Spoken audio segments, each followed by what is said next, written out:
반갑습니다. 한승연의 외환 전문역 1종. 오늘은 환리스크 관리 제26강, 이제 금융 선물에 대해서 살펴보겠습니다. 간단하게 살펴보죠.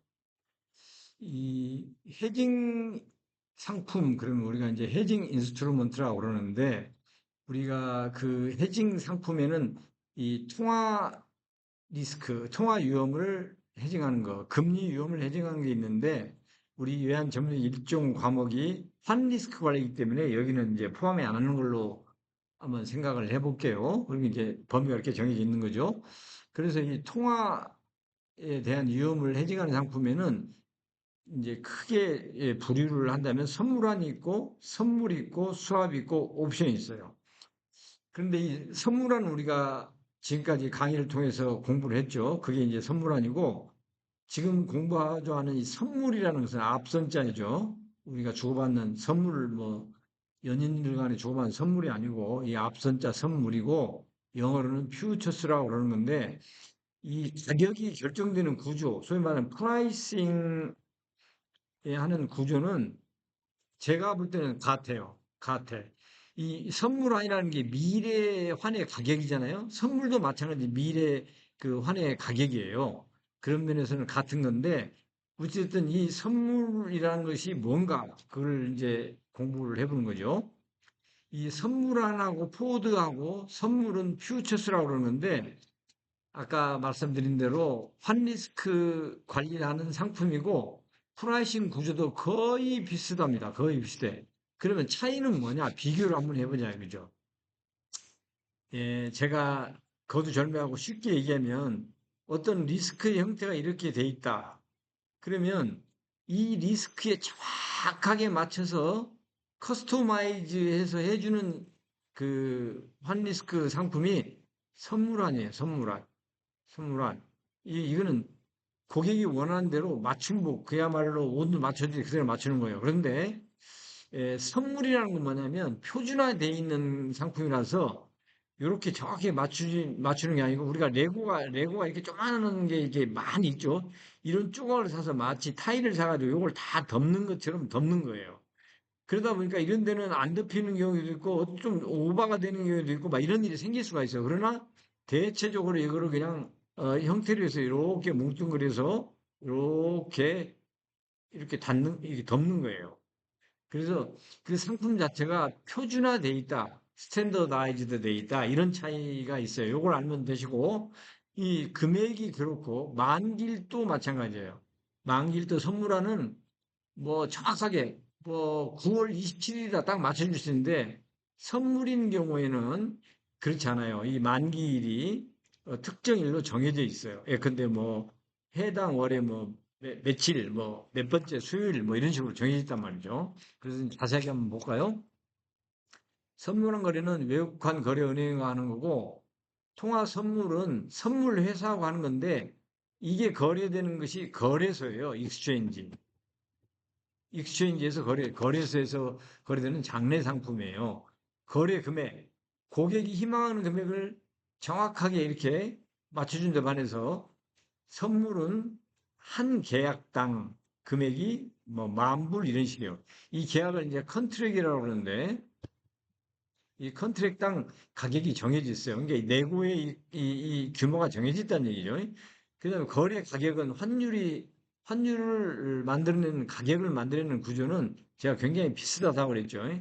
예, 선물하는 경우에는 그 수합 포인트만큼을 고려해서 금리 차를 고려해서 이렇게 하는 건데 여기도 사실은 마찬가지예요. 마찬가지고 그 정도 우선 알아두시고 만기일은 고객이 희망하는 만기일로 정확하게 해주는데 요거는 해당 각 그 거래 월물이 있어요. 근데 미리 가서 한번 봐보면 이렇게 최종 거래일이 있고 최종 결제일이 있어요. 그러니까 결제일은 최종 거래일은 세 번째 월요일까지만 하고 거기로부터 3일째 되는 날이 최종 결제일이다. 그래서 이 만기일이 이런 식으로 표준화돼 있어요. 그래서 된 거고 거래 유동성 은행과의 거래를 통해 거의 제한 없이 거래가 가능한데 이 선물인 경우는 이게 원월물이죠. 먼 날짜. 근데 이거예요. 지금 오늘 현재 8월 22일 현재 2024년 9월물 있고 10월물이 있고 11월 이렇게 세 가지는 이렇게 유동성이 좀 있어서 거래가 되는데 그 이유는 거의 거래가 없잖아요. 예. 이게 소위 말해서 멀리인 원월물이다 이렇게 되죠. 이 거리가 별로 없는 거죠. 유동성이 에, 근원물을 가지고 이제 하는 경우가 많아요. 그래서 원월물은 유동성이 좀 부족하다. 거래 수수료는 이거는 컨트랙트당 얼마씩 받고 선물하는 그 스프레드에 다 이제 녹아드는 거죠.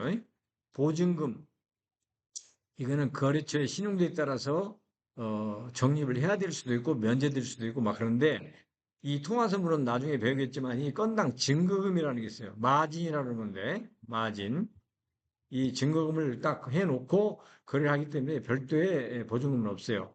그 다음에 선물인 경우는 기본 예탁감이 있을 수가 있고 그 거래 약장서 같은 거 선물하는 건별로 작성하는데 이거는 계좌 개설할 때 한번 한다는 거. 그다음에 실수요 증명 자료가 필수임에 반해서 이건 필요치 않아요. 그래서 일반 개인도 선물 계좌를 두고 소위 말해서 트레이딩을 할 수가 있는 거죠. 트레이딩. 아시겠죠? 제일 중요한 거는 선물 아니라 환리스크 관리하는 상품이고 프라이싱도 굉장히 유사하지만은 이러한 그 거래 형식에 의해서 이러한 차이를 보인다. 이렇게 알고 계시면 되겠어요. 그리고 선물에도 보면은 이제 크게 나누면 금융 선물이 있고 상품 선물이 있는데 상품 선물은 커모디티 퓨처라고 그러고 금융 선물은 파이낸셜 퓨처스라고 그래요.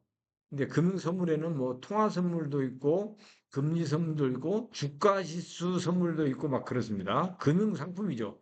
이 소위 말해서 기초 자산, 언더라잉 어셋이 금융 자산인 거예요. 통화 선물, 통화가 됐든 뭐 금리가 됐든 주가 지수가 됐든 그러니까 통화 선물에는 이런 달러, 엔, 유로, 뭐 차이니스 유아나 이런 게 있고 그다음 금리에는 이렇게 채권 뭐 3년 국채, 5년 국채, 10년 국채 있고 미국에는 뭐 트레저리 빌이 있고 트레저리 본드가 있고 뭐 T 노트가 있고 막 이렇죠. 이런 것들이 다 금리 상품이에요.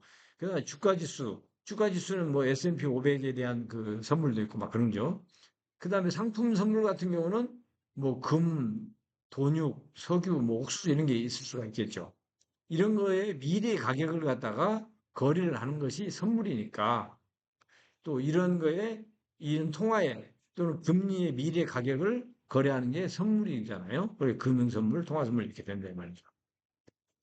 그래서 아까 얼핏 봤지만 우리나라 KRX의 한국 그 거래소에 선물이 거래되는데 통화 선물 중에 보면 이게 KRX 시장에 보면은 이렇게 통화 상품이 있고 요 채권 금리 상품도 있고 그래요. 통화 상품에는 미국 달러도 있고 엔 선물도 있고 유로 선물도 있고 유한 선물도 있어요. 달러 선물을 보면은 아까 말한 컨트랙트 거래 단위가 계약인데 계약 단위가 컨트랙 단위 가 만불이에요, 만불. 만불. 그러니까 레고 한 조각이 만불이다 이거죠. 그리고 이 결제월이 여러 개 있다 이 말이죠. 이렇게 여러 개 있는데 먼 월물은 뭐 2024년 12월 뭐 이런 거 없죠. 거래가 안 되고 있잖아요. 그런 것은 뭐 잘 안 되지만 하여튼 여러 개가 있다. 그다음에 상장 결제월은 총 20개가 있다 그래요. 가격을 보시면 달러에 대해서 이렇게 10전 단위로 하니까 최소 변동 가격은 1,000원이 되겠죠. 근데 지금 가격이 여기 보면은 1333원 10전이네요. 1333원 10전. 이건 뭐예요?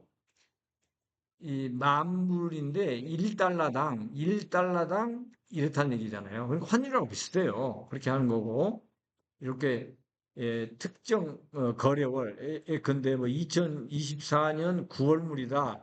그러면 그 9월물에 최종 거래일이 정해져 있고 최종 결제일이 정해져 있고 뭐 이런 식으로 되는 거죠. 그 다음에 결제 방법을 보면 서로 인수도를 한다고 돼 있죠. 포워딩인 경우도 반드시 인수도가 일어나죠. 그러나 넌 NDF 같은 것은 인수도가 안 일어나죠. 차익 결제한다고 그랬죠. 여기도 선물도 인수도 결제라고 돼 있는데 실제로 시장에서 보면 인수도라기보다는 이 최종 거래일 이전에 반대 거래로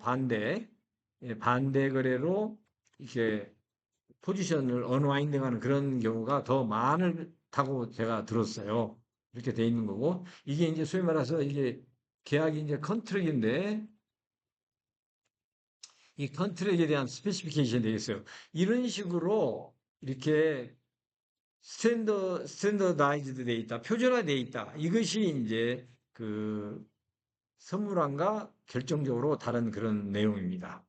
자, 이거는 이제 달러인 경우에 각 월별로 이렇게 있는데 실제로는 근월 세 달 거 정도밖에 이렇게 액티브하게 거래되지 않는다. 이런 내용 정도 알고 계시면 되겠습니다. 좀 되셨죠? 다음 강의에 뵙겠습니다.